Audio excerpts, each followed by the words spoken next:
This could be fun. Okay, so welcome to another episode of the Manchester SEO podcast. Today we've got Janine Ambrose from Back Office Support Services with us. Welcome. Thank you. Tell us a bit more about you and the business. So I'm Janine. I've worked for Back Office Support Services for 13 years. Wow. But it's probably interesting to tell you about my little journey about how I got to Back Office, because my first job was a holiday rep all through my 20s. Yeah. I did that for 8-9 years, worked in different countries. Wow. And then when I came back from being a holiday rep, lots of holiday reps I'd worked with went working into recruitment. Okay. So then I started working in recruitment. Yeah. I did that for 12 years. And then I was on the cusp of setting up my own agency. Oh. As a lot of recruiters do. Yeah. You think I'm getting a little piece of the pie, and then you think I want the whole of the pie. So you think about setting up. Yeah. So, but I had to make quite a life-changing decision. It was either set up my own recruitment agency or get divorced. Okay. So I decided it was my choice to get divorced. So I decided then to get divorced. Yeah. So a friend of mine who was a client of Back Office, Right. so I was saying to her, I'm not sure what I want to do, whether I want to stay in recruitment, and she was recruiting for this job. Okay. So I'm the business development manager with Back Office. Right. So, and I thought, well, I'll have a look at that. So I'd not done invoice finance before, which I'll explain kind of what that is. Yeah. I accepted the job. So I'm still working with recruiters, but doing something a little bit different. So Back Office Support Services. So what we do is we provide a payroll, funding, invoicing, credit control service to recruitment agencies that supply temporary workers and contractors. Okay.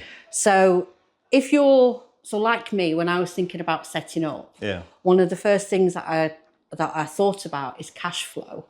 So I'm going to be supplying temps to a company, and that company will not be paying their invoice for, say, 30 days. Right. So where am I going to get the money from to pay the temps? Yeah. So that's where a company like Back Office comes in. Okay. Because what we do is we offer 100% funding. Wow. So we will payroll the workers on behalf of the agency. We fund the workers. The agency gets their profit up front as well. Right. We invoice their clients. We credit control the money in. Yeah. And we offer credit protection as well. Okay. So it's a brilliant solution for people that are thinking about setting up. Yeah. So our target base are people who want to set up. But then also we go after agencies that are with our competitors as well. Sure. And we call them switchers. The switchers. Yeah. Or they come to you. Or they go, yeah. But it's a mixture of hunting and then them coming to us. Yeah. So I bet your experience in recruitment then gives you an insight as to what absolutely. Because I've been in their shoes. So I think one of the most important things that certainly with temporary workers, I've never forgotten when a temp used to ring up on Friday and say, my pay's wrong, or you've not been paid. Yeah. Number one, that person's gone to work and they're expecting to be paid. But the knock-on effect is they go to work and they tell other temps, well, that agency's not paid my wage correctly. So then it becomes about the agency's reputation. So when a company outsources to any kind of company, it's about trust. So particularly for us, the agency is relying on us to make sure that we're paying that worker correctly. Right. So one of the things that I love about Back Office, and one of the many reasons I stayed with Back Office, is the attention to detail, striving to get things right first time, and doing payroll for recruitment agencies. We put it through so many processes to make sure that when the temp is paid, they're paid accurately. It's not a case of the agency just giving us the information and we hope that they've given us the accurate information. Yeah. At Back Office, all our agencies have a dedicated payroller and they have a dedicated credit controller as well. So having that same person looking after them means that they get to know them well, their business well, and to pick up any mistakes maybe that the agency has made.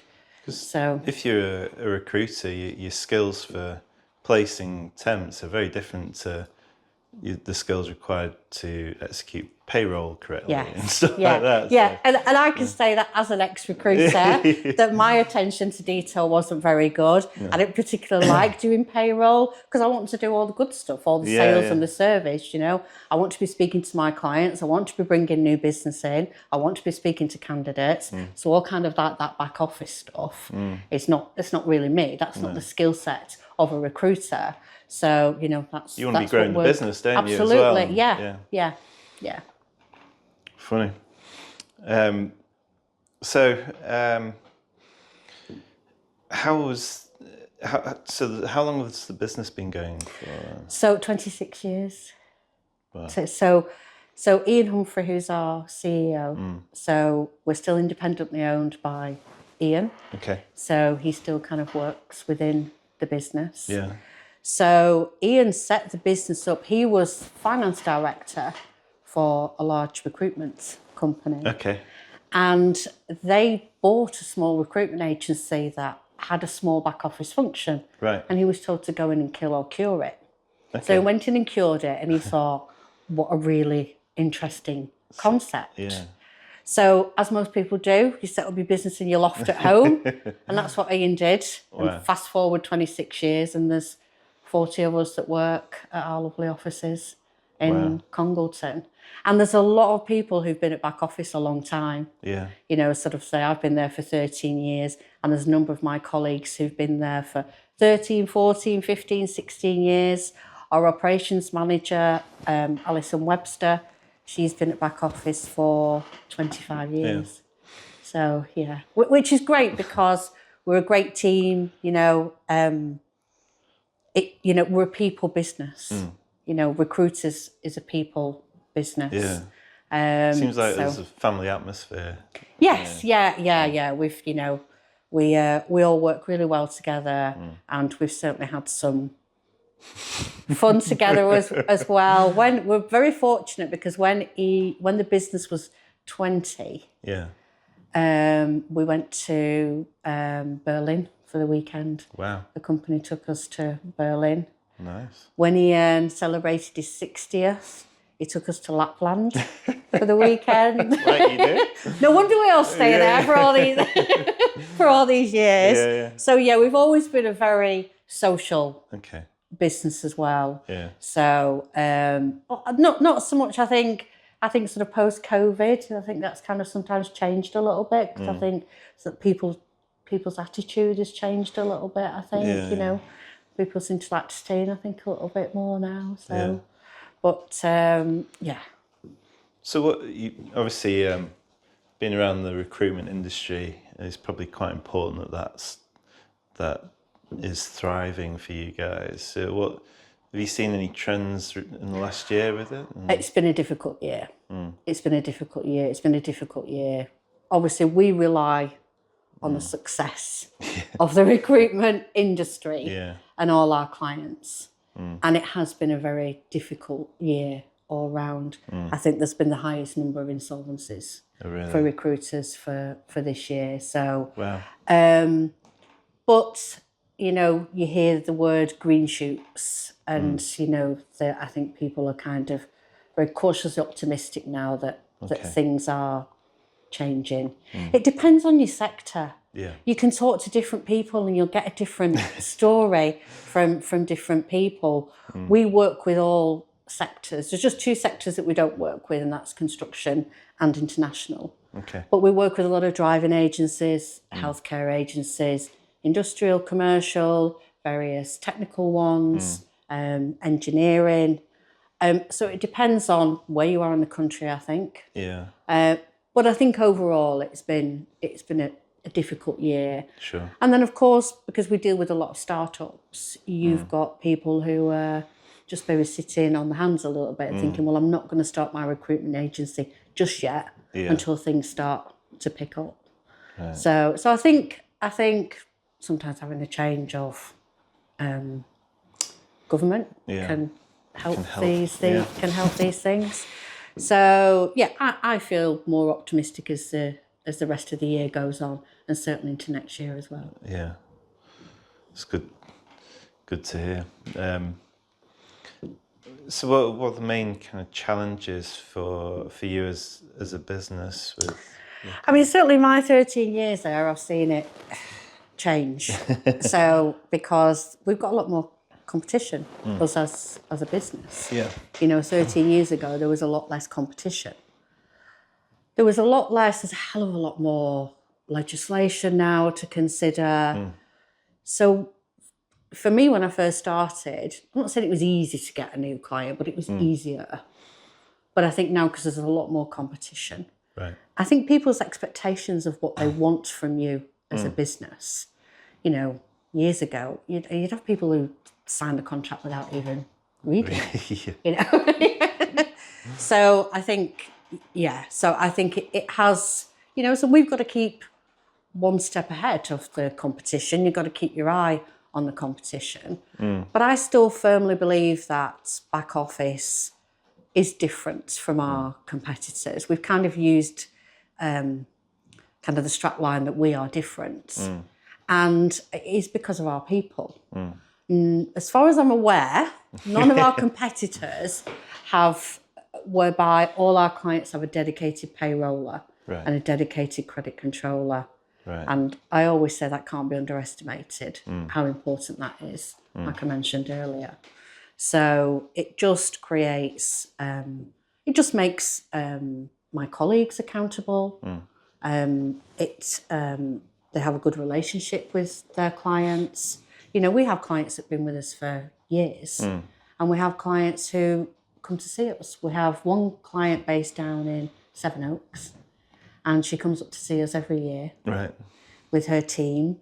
She said, I can't run my business without you. Yeah. And it's just nice for her. She comes to the office, catches up with everybody, and then the key people that she works with, of course, we go out for dinner and quite a few drinks in the evening, and she stays over. So, I love that part of the job. Yeah. It's always nice if there's a part of your business that you don't know, or you haven't had much experience with, so you get a third party in to do it for you, to have a touch point with a person that you can talk to and just ask any questions, make sure everything's all right. And, Well, it is sort of, if an agency has a query, they're ringing up and they're speaking to either their contact in payroll or their contact in credit control. So if they've got a quick question, a query, it gets resolved quickly. If you didn't have that, and you're ringing and speaking to somebody and relaying that query to them, oh, right, okay, get back to you. Recruiters are busy people. So, if you've got a query, that needs to be resolved, done and dusted pretty quickly. Yeah. If you've got targets to hit, and I remember the amount of calls that I made when I was in recruitment, and if you're spending an hour trying to get hold of someone, it can affect everything. Of course it can, yeah, absolutely.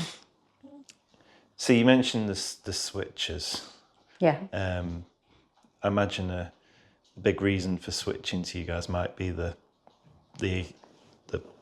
service. It tends to be, yeah.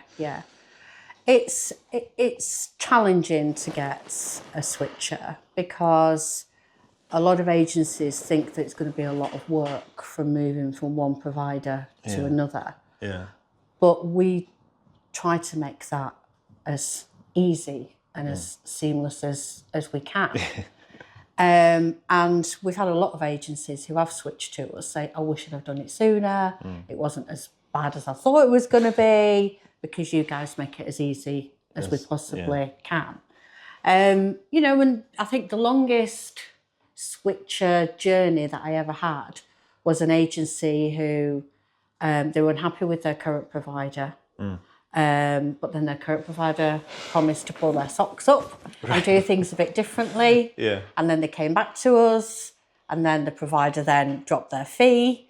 Right. And it was a 3-year journey from them making their initial inquiry with us to then actually joining us. So that's how long it can sometimes take to get a switcher. But they've been with us for 7 years now. I suppose it can be tricky with payments, and because if you with one and they pay the temporary staff 1 week, and then you switch and they're worried that people won't get paid, and then yeah, I think it's, I mean, when you do switch, we would buy the ledger from their existing provider, so there's a nice kind of clean line breaking the sand, line in the sand there. So, and then transferring the workers is very easy, so the workers shouldn't get any interruption. Okay. Because as far as the workers are concerned, we don't exist, because it's the agency that are paying them, albeit they're outsourcing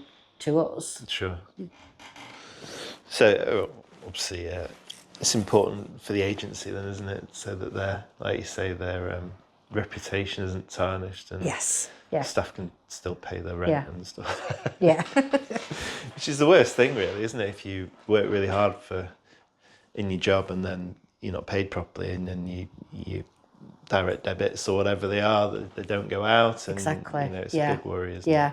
And it's the same on the client. If you're invoicing a business incorrectly, then that can damage the reputation of the agency. Because if that business says, well, I've given you all the information about where to send the invoices to, and that we need a PO number. Right.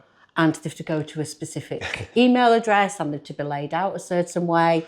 If the provider messes that up, that looks poor on the recruitment agency. Yeah. So this is why I always talk about the trust thing. Agencies are trusting us to do a really crucial, important role for them, which is invoicing their clients accurately, correctly, and paying their temporary workers and contractors accurately as well. Are there any other reasons why a recruitment company would switch, you think? Yeah, I mean, you could say sometimes people shop around for a better deal. Right. Which don't we all? Yeah. And it tends to be, when you use a company like us, we tend to be one of the biggest overheads, apart from probably their staff costs. Yeah. So, it's very plausible that, a business, of course, renews their costs. Sure. Yeah. So, but you normally tend to find that, they probably then can get a better deal with their current provider rather than the provider losing them. So, but it tends to be service levels why somebody would move. Yeah. And it can be things like, it can be making mistakes in payroll, of course. But a lot of the time it can be problems in credit control. Right.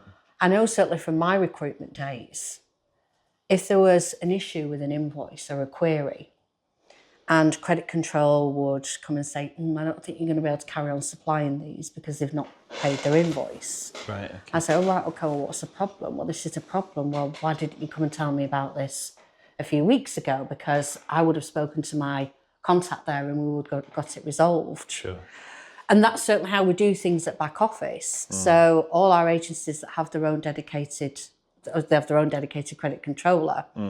So first and foremost, when they have a new client, the credit controller will do what we call an intro call. Right. So they're making sure that we've got all the correct information for when we're invoicing.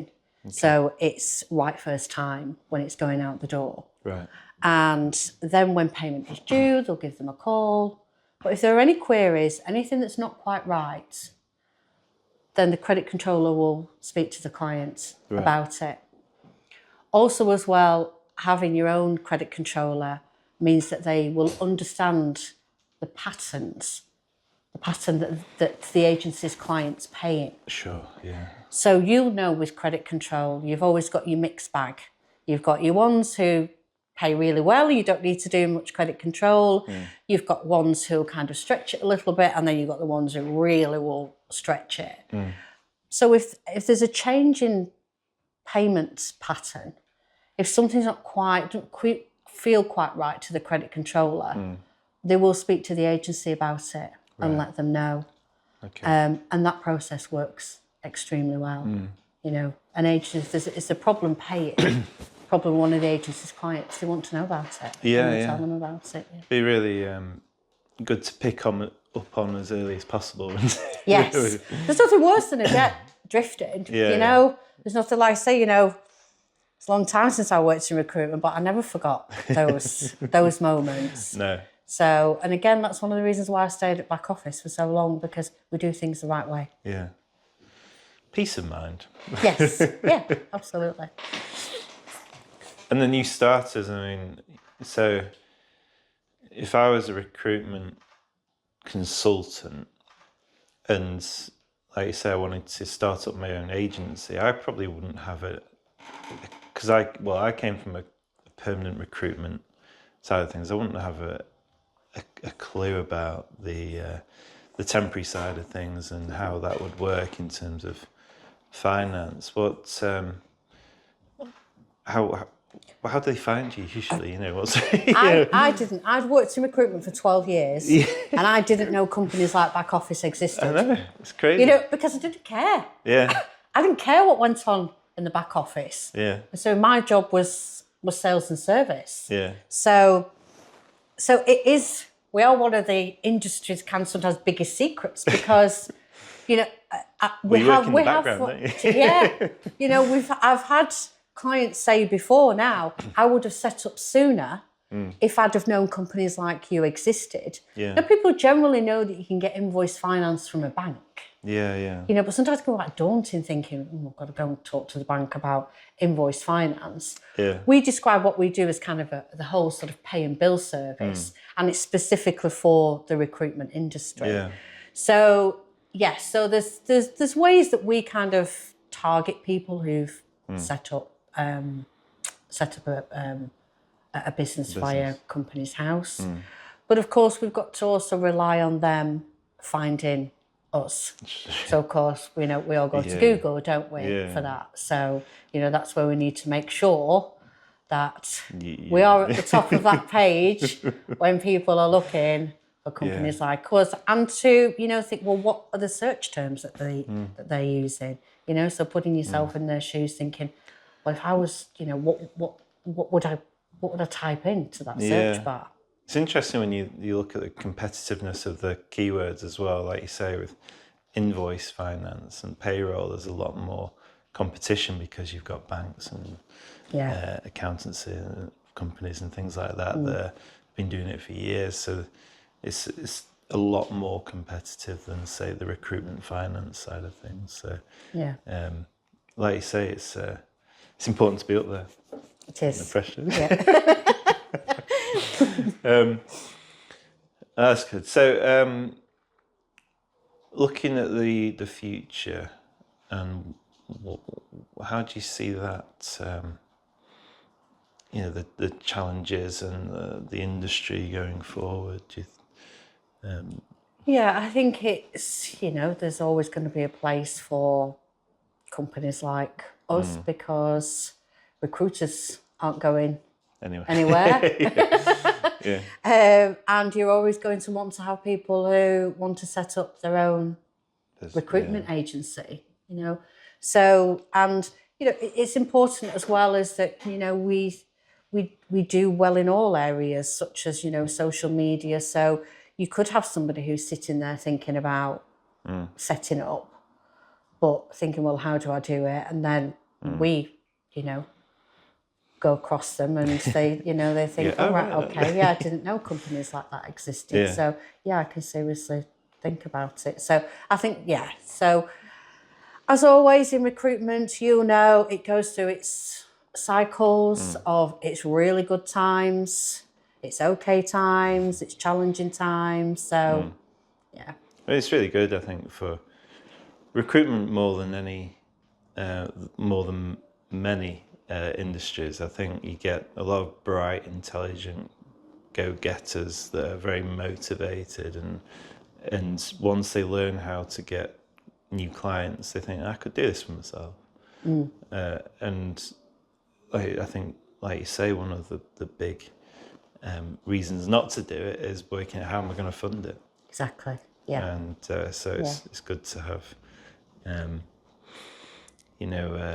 that kind of service or know about it. Yeah, definitely. Is there any business news, anything good going on, coming up or anything like that? Or we can cut this out if not. No, I think, like we said before about how challenging it is. I think next year will be a much better year than this year. Yeah. Us as a business, we're still holding our own. So, we're okay. Yeah. Yeah. Yeah. So, how do you measure success as a business? There's various ways that, as a business, I think you measure success. Certainly, one for us is client retention. If we were losing clients, we're obviously doing something wrong. If we're not losing clients, we know we're doing something right. Certainly, the service that we provide to the clients, is based on accuracy. As a business, we have core values, and it's that putting ourselves in our clients' shoes, challenging, striving to get things right first time, accuracy, etc. So that's kind of how we measure our success. Do you have any advice for recruiters, looking to, maybe to start up a business? I think it's very easy to think, well, I'm a recruitment consultant, so I'm going to move from working for somebody to be doing exactly the same thing when I'm running my own recruitment agency. Yeah. But being a business owner requires a lot of different skills. And you've really got to kind of think about what those are. Running a business is not easy. You've got to think about, do I want this as a lifestyle business? Is it just going to be me? Yeah. Do I want to employ people? Do I want to scale up? So as much as a business plan might be, oh God, I've got to write a business plan. It's really important because you need to, what is my business? Why am I doing this? Where is this business going to go? What figures and revenue do I want to achieve? What's my unique selling point? Why am I going to be different from all the other recruitment companies out there? There's a lot of recruitment companies. Why should a business use me? Yeah. So it's all those things that you've really got to think carefully about. And I mean, setting up a recruitment agency, you don't have to spend a lot of money. Everybody works from home now. You don't need a high street location or an office. No. You can do it from home. You don't need a CRM in the early days. No. You need a company like us. You need your insurances. And off you go and let the business evolve. Don't make big decisions right at the start. Just start pretty basic and simple. Yeah. And then let things evolve. See how it is. Try different things, what works, what doesn't work. Yeah. But you don't need to spend a lot of money when you're starting up a recruitment agency. There's when I started networking, when I set up the business, there's a guy called Steve Vikovich who I'll mention, and his line that I've stolen many times is everything starts with a conversation. Yes. It's a great way of, whether in business or in sales or anything, just start with that, and then you can take things from there. Yeah. Really. Yeah. I love it. Yeah. So, are there any external organisations, recruitment organisations that you work with or work for? Yes, we work with one called Team Network, and we've been a member supplier of theirs for I think over 10 years. And Team have quite a special place in my heart because they are. They're a network of independent recruitment agencies. Okay. So, and we've got a number of clients who are a member of Team. So there's various, I'm going to be selling to you now, but there's various, but there's various benefits for them being a member of Team, networking with their colleagues. So if you're a solo recruiter or there's just one or two in your business, that can be quite a lonely place sometimes. Can. So having that network of other recruitment agencies and coming together at regional meetings. They do like an annual conference, they do lots of webinars, they have discounts as well on job boards, etc. So I'm quite proud. I'm proud to be a member of Team because it's a brilliant network that can make a difference. So it's not for everybody, but I know our clients that are with them that really value being a member, and certainly we do as a business, and I do as an individual.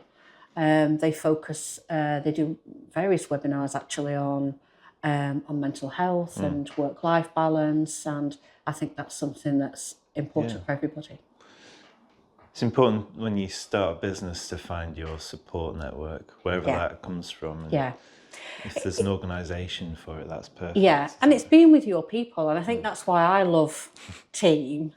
Because I feel like I'm with I'm with recruiters, and there is part of me, that's still a recruiter at heart. It's a certain breed of person, isn't it? It certainly